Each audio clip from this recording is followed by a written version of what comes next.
आज हम राम और कृष्णा के बारे में बात करेंगे। ये दो महानायक जिनकी कहानियां सदियों से हमारे दिलों में बसी हुई हैं, हमें जीवन के महत्वपूर्ण सबक सिखाती हैं। राम और कृष्णा दोनों ही अपने अपने समय के महानायक थे, जिनकी कहानियां आज भी हमें प्रेरित करती हैं। ये हमारे आकाश के चमकते सितारों जैसे हैं, जो हमें अपनी कहानियों से रास्ता दिखाते हैं। जैसे सितारे रात के अंधेरे में हमें दिशा दिखाते हैं, वैसे ही राम और कृष्णा की कहानियां हमें जीवन के कठिन समय में मार्गदर्शन करती हैं। जब हम छोटे होते हैं, तब से ही इनके नाम सुनते आ रहे हैं। हमारे दादा दादी और नाना नानी हमें इनकी कहानियां सुनाते थे और हम मंत्रमुग्ध होकर सुनते थे। ये कहानियां सिर्फ मनोरंजन के लिए नहीं थीं, बल्कि इनमें जीवन के महत्वपूर्ण सबक छिपे होते थे। राम, जो एक ऐसे राजा थे जो हमेशा सही काम करते थे। उनका जीवन हमें सिखाता है कि सत्य और धर्म के मार्ग पर चलना चाहिए, चाहे कितनी भी कठिनाइयां क्यों न आए। राम ने अपने जीवन में अनेक कठिनाइयों का सामना किया, लेकिन उन्होंने कभी भी अपने सिद्धांतों से समझौता नहीं किया।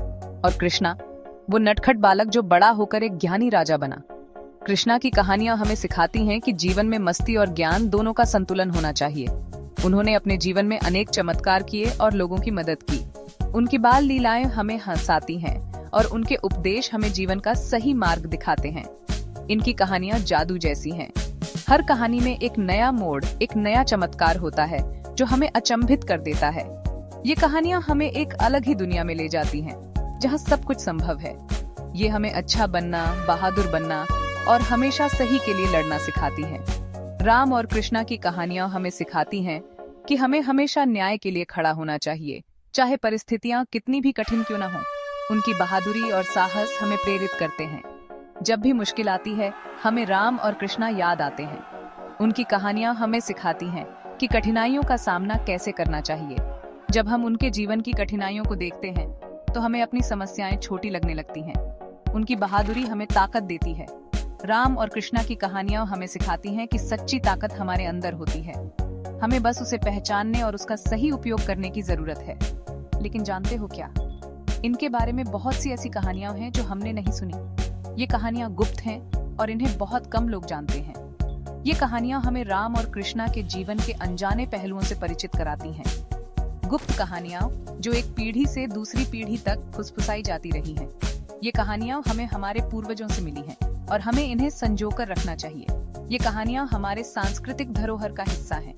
आज रात मैं ऐसी ही कुछ कहानियां आपसे शेयर करूंगा। ये कहानियां आपको राम और कृष्णा के जीवन के अनजाने पहलुओं से परिचित कराएंगी और आपको एक नई दृष्टि देंगी। तो चलिए इन जादुई कहानियों की दुनिया में खो जाते हैं। बहुत पहले की बात है। एक दिन राम को जंगल जाने की इजाजत नहीं थी। उनके पिता राजा ने कहा कि जंगल बहुत खतरनाक है। राम उदास थे, लेकिन वो हमेशा अपने पिता की बात मानते थे। लेकिन जंगल उन्हें बुला रहा था। तो राम ने कुछ चालाकी की। उन्होंने अपनी खास चप्पलें, जिन पर उनका नाम लिखा था, उतार दी और उन्हें जंगल के किनारे पर छोड़ दिया। अगर कोई पूछे तो अपने भाई लक्ष्मण से कहना कि राम जंगल गए हैं। और फिर आंखों में शरारत लिए राम अपने साहसिक कार्य पर निकल पड़े। अब आप सभी हनुमान को जानते हैं, है ना? वो बलवान बंदर भगवान जो राम से बहुत प्यार करते थे। एक दिन हनुमान को बहुत घमंड हो रहा था। मैं राम का सबसे बड़ा भक्त हूँ, उसने सोचा। अचानक एक आवाज गूंजी, ऐसा है क्या? ये राम थे। वो मुस्कुराए और बोले, मुझे अपनी भक्ति दिखाओ हनुमान। हनुमान असमंजस में पड़ गए। फिर उन्हें समझ आया। उन्होंने अपनी छाती फाड़ दी और अंदर क्या था? हड्डियां और खून नहीं, बल्कि राम और सीता की छवि चमक रही थी। हनुमान ने सीखा कि सच्ची भक्ति दिखावे की नहीं, बल्कि दिल के प्यार की होती है। अब बात करते हैं कृष्णा की, सबसे नटखट की। एक दिन छोटे कृष्णा अपने दोस्तों के साथ खेल रहे थे। दिन भर खेलने के बाद उन्हें भूख लगी थी। चलो राधा के घर चलते हैं, उनमें से एक ने कहा। राधा की माँ गांव का सबसे अच्छा मक्खन बनाती थी, लेकिन राधा की माँ चालाक थी। उन्होंने मक्खन ऊंचा लटका दिया था, जहां पहुंचा ना जा सके। लेकिन कृष्णा उनसे भी ज्यादा चालाक थे। उन्होंने अपने दोस्तों को इकट्ठा किया और वे एक दूसरे के कंधों पर चढ़ गए। एक मानव पिरामिड बनाकर कृष्णा सबसे ऊपर चढ़ गए और मक्खन तक पहुंच गए। सभी ने मिलकर स्वादिष्ट मक्खन का आनंद लिया, अपनी चतुराई पर हंसते हुए। जैसे जैसे कृष्णा बड़े हुए, उनके साहसिक कार्य भी बड़े होते गए। उनकी बुद्धिमानी और साहस ने उन्हें सभी का प्रिय बना दिया।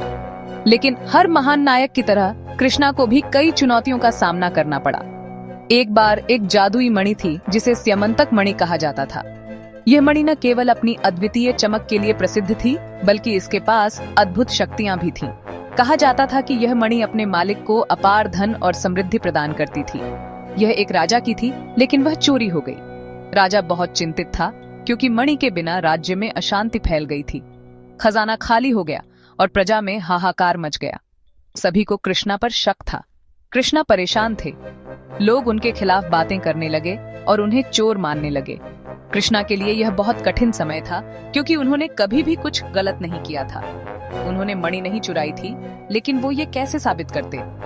कृष्णा ने सोचा कि अगर वह असली चोर को पकड़ सकें, तो वह अपनी बेगुनाही साबित कर सकते हैं। उन्होंने दृढ़ निश्चय किया कि वह सच्चाई का पता लगाएंगे। वो असली चोर को ढूंढने निकल पड़े। कृष्णा ने अपने सफर की शुरुआत की, ये जानते हुए कि यह आसान नहीं होगा। उन्होंने जंगलों और पहाड़ों की ओर रुख किया, जहां उन्हें कई खतरों का सामना करना पड़ा। उन्होंने दूर दूर तक जंगलों और पहाड़ों में तब तक खोज की जब तक उन्हें एक शेर की गुफा में मणि नहीं मिली।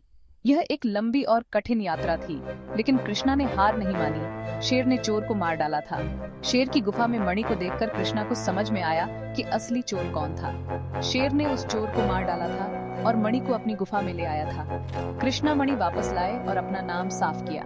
जब वह मणि लेकर गांव लौटे, तो सभी ने उनका स्वागत किया और उनकी सच्चाई को स्वीकार किया। कृष्णा ने साबित कर दिया कि सच्चाई की हमेशा जीत